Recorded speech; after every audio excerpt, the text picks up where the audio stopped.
How's it going? Chuck here with QuietKat e-bikes, talking today about installing our downtube fender.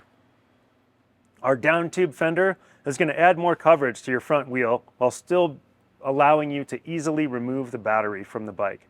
It's made of a durable polypropylene plastic designed to keep you clean and dry in wet or muddy conditions. So the first thing we're going to want to do is obviously remove the battery from the bike. I've got our battery here sitting on the counter. I've got the bottom of the battery here.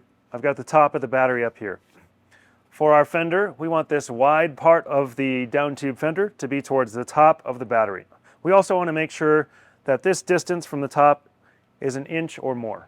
That'll make sure that installing the battery and removing the battery from the bike is easy. If I install this too high, it can make the battery a little tricky to remove from the bike. So once I've kind of mocked this up, made sure that this surface is nice and clean, I can go ahead and peel those adhesive backings from my fender. I'm going to go ahead and make sure this is centered. I like to kind of bow it out just a little bit as I place it on the fender here. I'm going to line that up nice and straight.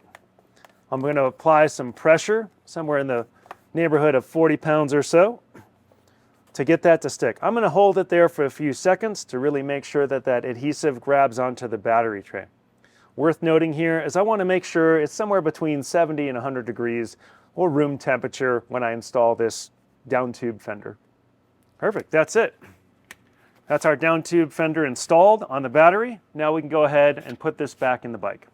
If you have any questions on our downtube fender, feel free to drop them in the comments below. And as always, check out QuietKat.com for more information.